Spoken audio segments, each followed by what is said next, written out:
السلام علیکم پیارے بچوں، آج میں آپ کو کہانی سناؤں گی ایک چڑیا اور ہاتھی۔ پیارے بچوں، کہیں دور کے جنگل میں ایک ہاتھی رہتا تھا۔ وہ بہت شرارتی اور غصے والا تھا۔ ایک دن ہاتھی نے غصے میں آ کر جنگل کے 4-5 درخت توڑ ڈالے۔ ان درختوں میں سے ایک پر چڑیا کا گھونسلہ تھا، جس میں بہت سارے انڈے تھے۔ جیسے ہی درخت نیچے گرا تو چڑیا اور اس کے انڈے نیچے گر گئے۔ چڑیا کے سارے انڈے ٹوٹ گئے۔ یہ دیکھ کر چڑیا بہت اداس ہو گئی اور پریشان بھی۔ چڑیا کو بہت غصہ آیا۔ اس نے غصے میں کہا کہ یہ ہاتھی خود کو کیا سمجھتا ہے؟ اس کے جی میں جو آتا ہے یہ کر ڈالتا ہے، لیکن میں اس سے ضرور بدلہ لوں گی۔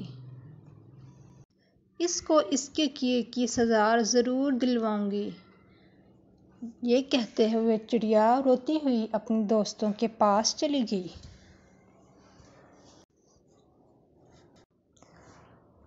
جب چڑیا اپنے دوستوں کے پاس پہنچی تو چڑیا کے دوستوں نے اس سے اس کے رونے کی وجہ پوچھی۔ چڑیا نے کہا کہ میں بہت اداس ہوں۔ ہاتھی نے میرے سارے انڈے توڑ دیے ہیں۔ اب میں اس سے اپنا بدلہ لینا چاہتی ہوں کہ کیا تم سب میری مدد کرو گے؟ چڑیا کی دوست شہد کی مکھی نے کہا کہ ہاں ضرور، میں تمہاری مدد کروں گی۔ ایک اور پرندے نے کہا کہ میں بھی تمہاری مدد کروں گا۔ دیکھتے ہی دیکھتے چڑیا کے دوست مینڈک نے بھی ہاں بھر لی کہ میں بھی تمہاری مدد کروں گا۔ پھر ان سب نے ایک ترکیب سوچی اور ترکیب سوچنے کے بعد وہ سب اڑنے لگے اور تھوڑی ہی دیر میں وہ اس جگہ پہنچ گئے جہاں ہاتھی موجود تھا۔ ہاتھی سو رہا تھا۔ یہ دیکھ کر مکھی نے ہاتھی کے کان کے پاس آ کر گنگنانا شروع کر دیا۔ ہاتھی کو بہت مزہ آنے لگا۔ وہ اور گہری نیند سو گیا۔ تھوڑی ہی دیر میں دوسرا پرندہ آیا اور اس نے آ کر ہاتھی کی آنکھ میں چونچ مارنا شروع کی، جس سے ہاتھی کو بہت درد ہوا۔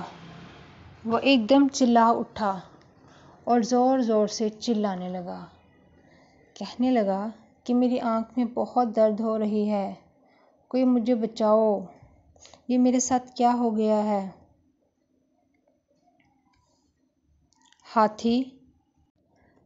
ہاتھی بہت تکلیف میں تھا اور وہ پانی کی تلاش میں جانے لگا۔ تھوڑی ہی دور جانے کے بعد ہاتھی نے دیکھا کہ ایک کنواں ہے۔ اس کے پاس مینڈک ٹرٹرا رہا تھا۔ ہاتھی سمجھا کہ اس میں پانی ہوگا۔ وہ جلدی سے اس کے پاس آیا اور جیسے ہی ہاتھی دلدل کے پاس پہنچا تو وہ اس کنویں کے اندر گر گیا۔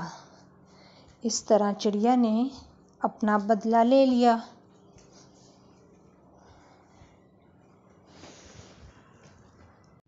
اس طرح چڑیا اپنے انڈے ٹوٹنے کا بدلہ ہاتھی سے لے چکی تھی۔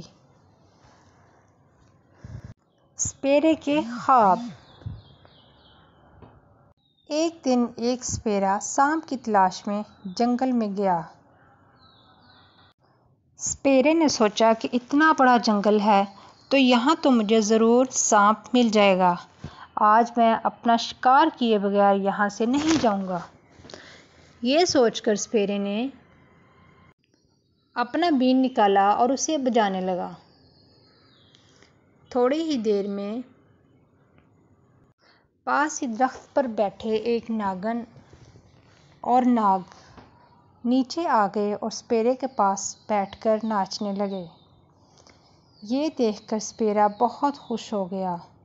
اس نے کہا، واہ، آج تو ایک نہیں دو شکار ملے ہیں، آج تو میں بہت خوش ہوں۔ سپیرا ان دونوں کو پکڑ کر اپنی ٹوکری میں بند کر لیتا ہے اور من ہی من میں بہت خوش ہوتا ہے کہ آج کا دن تو بہت لکی ہے، آج مجھے ایک نہیں دو شکار اور وہ بھی بہت جلدی مل گئے، آج تو میں بہت خوش ہوں۔ یہ سوچتا ہوا سپیرا وہاں سے چلتا ہے۔ سپیرے نے کہا کہ میں ان دونوں کو بیچ دوں گا اور مجھے بہت سا پیسہ ملے گا، اس طرح میں اپنی بہت ساری ضروریات کو پورا کر سکوں گا۔ سپیرا اتنا خوش تھا کہ اس سے اپنی خوشی سنبھالی نہیں جا رہی تھی، وہ تیز تیز قدموں سے چلتا جا رہا تھا۔ سپیرا سوچتا ہے کہ میں جلدی جلدی گھر جاتا ہوں اور ان کا زہر نکال کر اپنے قبضے میں رکھوں گا، پھر میں جو چاہوں ان کے ساتھ کر سکتا ہوں، میں بہت سا ان کا ناچ لوگوں کو دکھاؤں گا اور بہت سے پیسے اکٹھے کروں گا۔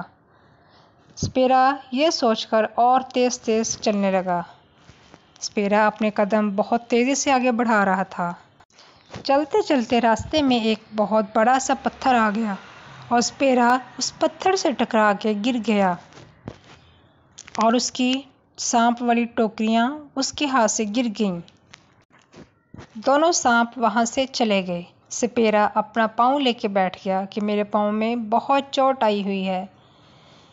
سپیرا اتنا خوش تھا کہ اسے اپنی اتنی خوشی میں پتھر دکھائی ہی نہیں دیا، وہ اس سے ٹکرایا اور گر گیا۔ اب سانپ اپنے کیے پہ بہت پچھتا رہا تھا۔ سپیرے نے کہا کہ آج میں نے دو شکار پکڑے اور اپنی بے وقوفی کی وجہ سے دونوں کو نکال دیا۔ ناگ اور ناگن دونوں واپسی اپنی جگہ پر چلے گئے۔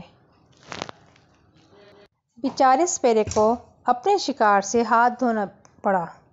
سپیرے نے کہا یہ میں نے کیا کیا، آج کا دن بہت برا ہے۔ اس طرح سپیرے کو اپنے کیے پر بہت شرمندہ ہونا پڑا۔ اگلی کہانی۔ ندی کے جانور۔ جنگل کی ندی میں بہت سے جانور مل جل کے رہتے تھے، جن میں سانپ، مینڈک، کچھوا اور مگرمچھ تھے۔ سب کی آپس میں بہت گہری دوستی تھی، وہ بہت مزے سے رہتے تھے۔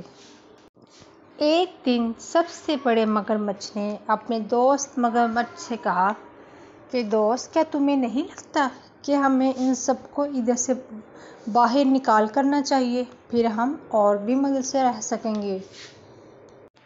یہ کچھوا اور مینڈک بہت دھیرے چلتے ہیں اور ویسے بھی یہ زمین پر بھی رہ سکتے ہیں، ہمیں انہیں باہر نکال دینا چاہیے۔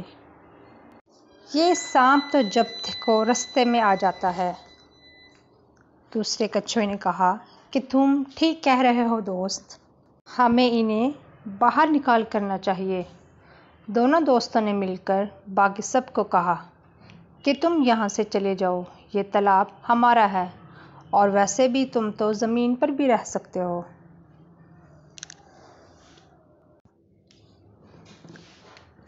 کچھوا، مینڈک اور سانپ تینوں دوست چپ چاپ وہاں سے چلے گئے۔ کچھ دن تو دونوں دوست مگرمچھ بہت خوش رہنے لگے اور بہت مزہ کرنے لگے۔ کچھ دن تو وہ بہت خوش رہے، لیکن تھوڑے ہی دنوں کے بعد انہیں تالاب سے بہت بدبو آنے لگی۔ بڑے مگرمچھ نے کہا کہ یہ دوست، یہ کیسی بدبو ہے، اب تو ادھر رہنا بہت مشکل ہو گیا ہے۔ دوسرے کچھوے نے کہا کہ تم ٹھیک کہتے ہو، چلو ہم کچھ دیر باہر جا کے بیٹھتے ہیں۔ یہ کہتے ہوئے وہ دونوں تالاب سے باہر آ گئے۔ دونوں کچھوے باہر تالاب کے جا کے بیٹھ گئے۔ اتنے میں ان کا دوست کچھوا آیا اور کہا کہ مگر بھائی، تم یہاں کیوں بیٹھے ہو؟ مگرمچھ نے کہا کہ تمہیں کیا بتائیں، تالاب میں بہت گندی بدبو آ رہی ہے، ہمارا وہاں رہنا بہت مشکل ہو گیا ہے، اس لیے ہم کچھ دیر کے لیے یہاں باہر آ کے بیٹھے ہیں۔ اتنے میں سانپ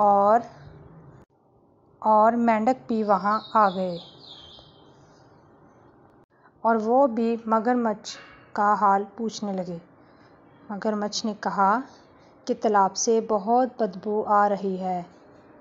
سانپ نے کہا یہ تو ہونا ہی تھا، کیونکہ تالاب کے جتنے کیڑے مکوڑے ہوتے ہیں وہ ہم کھا جاتے ہیں۔ اب چونکہ ہم ادھر نہیں ہیں تو وہ تالاب میں رہنے کی وجہ سے بدبو ہو گئی ہے تالاب میں۔ کچھوے نے کہا کہ میں اپنے کیے پر بہت شرمندہ ہوں، مجھے معاف کر دو دوست۔ دونوں مگرمچھ نے اپنے دوستوں سے معافی مانگی اور واپسی ان کو اپنے ساتھ ندی میں لے گئے اور دوبارہ سے ایک اچھی زندگی گزارنے لگے۔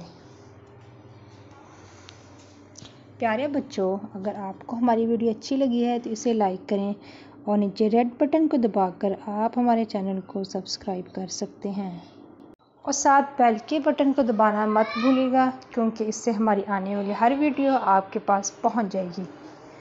ملتے ہیں ایک نئی ویڈیو میں، جب تک کے لیے ہمیں اجازت دیں۔ اللہ حافظ۔